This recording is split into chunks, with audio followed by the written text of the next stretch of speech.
নমস্কাৰ টাইমেটলৈ স্বাগতম মই অভিলাষ আৰু লৈ আহিছো এটা গুৰুত্বপূৰ্ণ খবৰ নৰম হোৱাৰ ভাউজুৰি পুনৰ ইৰানৰ পৰা ভয়ংকৰ আঘাত কৰিছে আমেৰিকাই আৰু আমেৰিকাৰ আক্ৰমণৰ পিছতেই পুনৰ ভয়ংকৰ প্ৰত্যুত্তৰ দিছে ইৰানে শেহতীয়াকৈ আমেৰিকাই ইৰানৰ সৰ্বোচ্চ নেতা মুস্তাফা খামেনিক প্ৰশংসা কৰিছিল আৰু তাৰ পিছতেই দুমুখীয়া চৰিত্ৰ দেখিবলৈ পোৱা গৈছে ট্ৰাম্পৰ পুনৰ আক্ৰমণ কৰে ইৰানত আৰু সেই আক্ৰমণৰ পিছতেই ইৰানেও ভয়ংকৰ প্ৰত্যুত্তৰ দিয়ে আমেৰিকান ঘাটিলৈ 7টাকৈ মিসাইল নিক্ষেপ কৰা হৈছে আৰু তাৰ পিছতে জাৰি কৰিবলগীয়া হৈছে হাই এলাৰ্ট আৰু বৰ্তমান এই সন্দৰ্ভত সবিশেষ লৈ অহাৰ চেষ্টা কৰিছো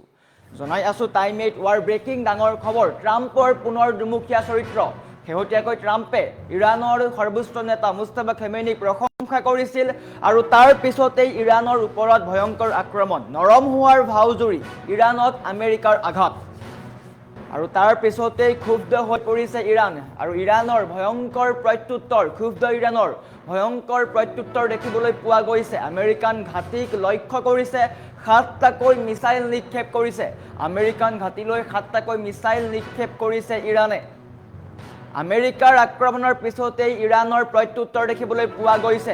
ইৰানেও পোনপটীয়াকৈ কৈছিল আমাৰ শত্ৰুপক্ষক আমি বিশ্বাস নকৰো যিকোনো সময়ত আক্ৰমণ কৰিব পাৰে শত্ৰুৰ ঘাটি লক্ষ্য কৰি এতিয়া গৰজি উঠিছে ইৰানৰ এৰোস্পেস ফোৰ্স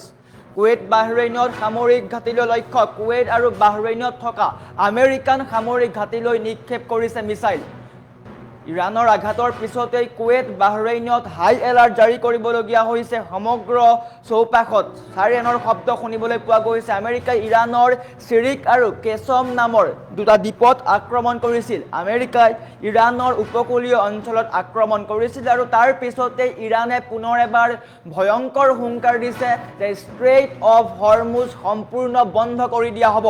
মধ্যপ্ৰাচ্যৰ পৰা পুনৰ এটা ডাঙৰ খবৰ আহিছে শান্তি আলোচনা বৰ্তমান সময়তো সম্পূৰ্ণ হৈ উঠা নাই আমেৰিকাই কালিৰ দিনটোত কৈছিলে বা ট্ৰাম্পে কালিৰ দিনটোত কৈছিলে যে মই ইৰানৰ সৰ্বোচ্চ নেতা মুস্তাফা খামেনিৰ সৈতে সাক্ষাৎ কৰিব বিচাৰো আৰু তাৰ পিছতেই সাংবাদিকে তেওঁক প্ৰশ্ন কৰিছিলে যে আপুনি তেওঁ কেনেকৈ লগ পাব ইৰানৰ সৰ্বোচ্চ নেতা মুস্তাফা খামেনিৰ পিতৃ অৰ্থাৎ আয়াতুল্লাহ আলী খামেনিক আমেৰিকাই হত্যা কৰিলে ইয়াৰ উপৰি মুস্তাফা খামেনিৰ পত্নী আৰু সন্তানক আমেৰিকাই হত্যা কৰিলে আৰু এইসমূহ ব্যক্তিগত সংঘাত থকাৰ পিছত আমেৰিকাই কেনেকৈ মুস্তাফা খামেনিৰ সৈতে আলোচনাত বহিব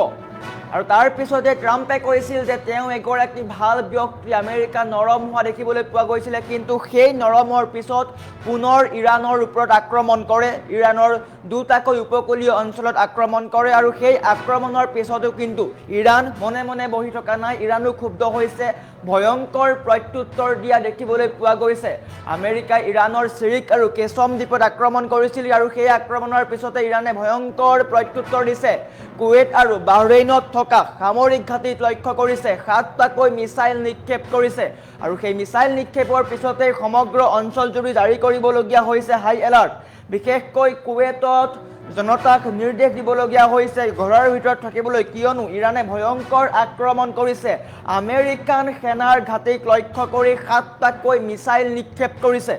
আৰু ট্ৰাম্পৰ এই দুমুখীয়া চৰিত্ৰৰ কাৰণে ট্ৰাম্পক নিশ্চয়কৈ আমেৰিকাই বিশ্বাস ক্ষমা কৰিব ট্ৰাম্পক ইৰানে বিশ্বাস নকৰে আৰু বৰ্তমান সময়ত সেই বিশ্বাসঘাতকতা পুনৰ কৰিছে যাৰ ফলশ্ৰুতিত এতিয়া ইৰানে ভয়ংকৰ আক্ৰমণ কৰিছে আৰু সেই আক্ৰমণৰ পিছতেই সমগ্ৰ মধ্যপ্ৰাচ্যত পুনৰ এবাৰ ভয়াৱহ যুদ্ধৰ দিশে গতি কৰিছে ভয়ংকৰ যুদ্ধ হোৱাৰ সম্ভাৱনা আহি পৰিছে নৰম হোৱাৰ ভাউজুৰি ইৰানত আমেৰিকাৰ ভয়ংকৰ আঘাত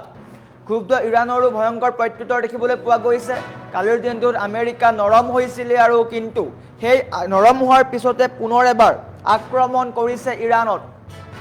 ইৰানৰ দুটাকৈ উপকূলীয় অঞ্চলত আক্ৰমণ কৰিছে আৰু সেই আক্ৰমণৰ পিছত ইৰানেও প্ৰত্যুত্তৰ দিছে ইৰানে আমেৰিকান সেনাৰ ঘাটিলৈ 7টাকৈ মিসাইল নিক্ষেপ কৰিছে শত্ৰুৰ ঘাটি লক্ষ্য কৰি গৰজি উঠিছে ইৰানৰ এৰোস্পেস ফোৰ্স কুৱেইট বাহৰেইনত সামৰিক ঘাটিলৈ মিসাইল নিক্ষেপ কৰিছে আৰু এই আঘাতৰ পিছতেই কুৱেইট আৰু বাহৰেইনত থকা আমেৰিকান ঘাটি ধ্বংস হৈ পৰিছে ক্ষতিগ্ৰস্ত হোৱা দেখিবলৈ পোৱা গৈছে কিন্তু আমেৰিকাই সেইসমূহ কথা বৰ্তমানত স্বীকাৰ কৰা নাই বা গ্ৰহণ কৰা নাই কিন্তু এইসমূহ দেখি ট্ৰাম্প নিশ্চয়কৈ চিন্তাত পৰিছে ট্ৰাম্পে কি কৰিম কি নকৰিম দুমুজাত পৰা পৰিলক্ষিত হৈছে কিয়নো ট্ৰাম্পে বাৰে বাৰে দুমুখীয়া চৰিত্ৰৰ মুখ দেখাই আছে আৰু ইৰানেও প্ৰত্যুত্তৰ দি আছে যি প্ৰত্যুত্তৰত এতিয়া হাহাকাৰ কৰিবলগীয়া হৈছে মধ্যপ্ৰাচ্যত ইতিমধ্যে ষ্ট্ৰেইট অফ হৰমুজ বন্ধ কৰি দিয়া হৈছে, যাৰ ফলত বিশ্বজুৰি অৰ্থনৈতিক সংকট দেখিবলৈ পোৱা গৈছে আৰু এইসমূহৰ ভিতৰতে আমেৰিকাৰো বৃহৎ ক্ষতি হোৱা দেখিবলৈ পোৱা গৈছে। আৰু তাৰ পিছত আমেৰিকা চিন্তাত পৰিছে। শেহতীয়াকৈ ইজৰাইলৰ সৈতেও আমেৰিকাৰ সম্পৰ্কত কিছু আঘাত সনা দেখিবলৈ পোৱা গৈছিলে বা আমেৰিকা আৰু ইজৰাইলৰ সম্পৰ্কত ফাট মৰা দেখিবলৈ পোৱা গৈছে।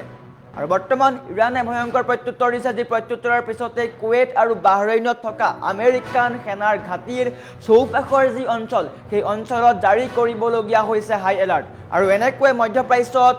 বৰ্তমানো শান্তি পৰিৱেশ হোৱা নাই। আমেৰিকা আৰু ইৰাণৰ মাজত শান্তি আলোচনা সম্পন্ন ইতিমধ্যে হোৱা দেখা নাই। গতিকে স্পষ্ট ৰূপত পুনৰ এবাৰ ভয়ংকৰ যুদ্ধ হ'ব পাৰে, যি যুদ্ধৰ ফলশ্ৰুতিত মধ্যপ্ৰাচ্যত ভয়াৱহ দিশে গতি কৰিব পাৰে।